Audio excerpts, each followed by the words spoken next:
હવે આજે સવાલ એ ઊભો થાય છે કે ગુજરાતમાં 50,000થી 1 લાખ ખેડૂતો એવા છે કે જેણે ટેકાના ભાવે મગફળી આપી દીધી, એને મહિનો, દોઢ મહિનો, 2 મહિના થઈ ગયા છે અને હજી સુધી આ ટેકાના ભાવના પૈસા એમને મળ્યા નથી। ત્યારે સવાલ એ થાય છે કે જીતુભાઈ વાઘાણીએ જે 7 દિવસનું આપેલું વચન હતું એ વચનનું શું થયું? નરેન્દ્રભાઈ મોદીના 15 લાખના વચનની જેમ આ વચન પણ હવાઈ થઈ ગયું। માવઠું પડે, ખેડૂતોને ખૂબ નુકસાન થાય, એના પછી સરકાર એવી જાહેરાત કરે કે ટેકાના ભાવે તમારો જે પાક છે એ મગફળી હોય કે કપાસ હોય અને સરકાર ખરીદશે ટેકાના ભાવે, અને પછી એવું કહેવામાં આવે કે તમે જ્યારે આપશો એ પાક એના પછી અઠવાડિયાની અંદર તમારા ખાતામાં એનું વળતર આવી જશે, એના પૈસા આવી જશે।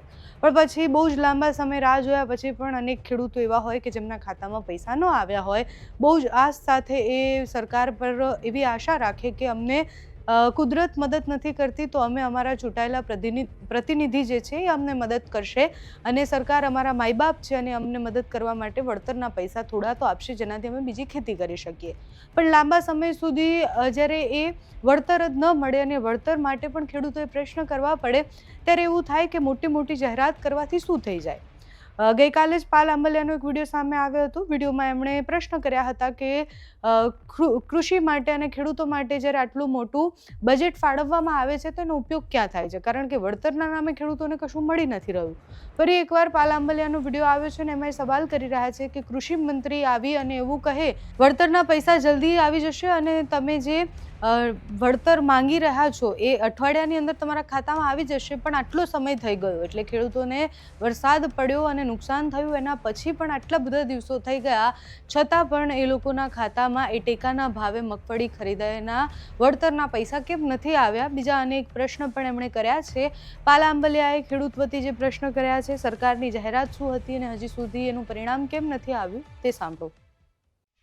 ટેકાના ભાવે મગફળી ખરીદી કરવાની શરૂઆત કરતા પહેલા રાજ્ય સરકારના પ્રવક્તા અને કૃષિ મંત્રી શ્રી જીતુભાઈ વાઘાણીએ કહ્યું હતું કે જે ખેડૂતો ટેકાના ભાવે મગફળી આપશે એને 1 અઠવાડિયામાં પૈસા મળી જશે।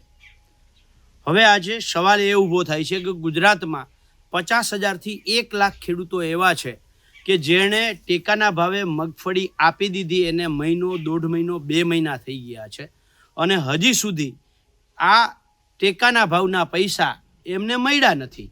ત્યારે સવાલ એ થાય છે કે જીતુભાઈ વાઘાણીએ જે 7 દિવસનું આપેલું વચન હતું એ વચનનું શું થયું? નરેન્દ્રભાઈ મોદીના 15 લાખના વચનની જેમ આ વચન પણ હવાઈ થઈ ગયું। જ્યારે આમાં તપાસ કરી તો ખબર પડી કે વેર હાઉસ ઉપર જે મગફળી ત્યાં પહોંચે ગોડાઉન ઉપર ત્યારે એમને એક રિસિપ્ટ આપવાની હોય અને આ રિસિપ્ટ છે એ રાજ્ય સરકાર નાફેડના પોર્ટલ ઉપર અપલોડ કરવાની હોય છે। હવે જોયા જેવું એ છે કે પહેલાં ટેકાના કેન્દ્રવાળા આ રિસિપ્ટ અપલોડ કરતા હતા અને હવે એ વેરહાઉસવાળા આ રિસિપ્ટને અપલોડ કરે છે। હવે આ બેમાં સરકારે કંઈક ફેરફાર કર્યો છે અને સરકારની વેબસાઇટ કાયમ ગોકળ ગતિએ ચાલે છે, એ ગોકળ ગતિએ વેબસાઇટ ચાલે છે, એના કારણે એ રિસિપ્ટો અપલોડ નથી થઈ અને દોઢ મહિનાથી અપલોડ નથી થઈ, 1 મહિનો થઈ ગયો અપલોડ નથી થઈ, એટલે ખેડૂતોને પૈસા મળતા નથી। સાચું કારણ તો જીતુભાઈ કહી શકશે કે રાજ્ય સરકાર પાસે તાઇફાના પૈસા છે પણ ખેડૂતને આપવાના પૈસા નથી એટલે આ રિસિપ્ટ અપલોડનું બહાનું કરે છે કે વાસ્તવમાં રિસિપ્ટ અપલોડ નથી થઈ। પણ જે હોય તે ગુજરાત કિસાન કોંગ્રેસની બહુ સ્પષ્ટ માંગ છે કે જે ખેડૂતોને ટેકાના ભાવે મગફળીના પૈસા 1 મહિનો થવા છતાં મળ્યા નથી એને તાત્કાલિક આપવામાં આવે, નહીંતર દરેક જિલ્લા મથકે કિસાન કોંગ્રેસ આવા ખેડૂતોને સાથે લઈ અને કલેક્ટરશ્રી સમક્ષ આંદોલન કરશે।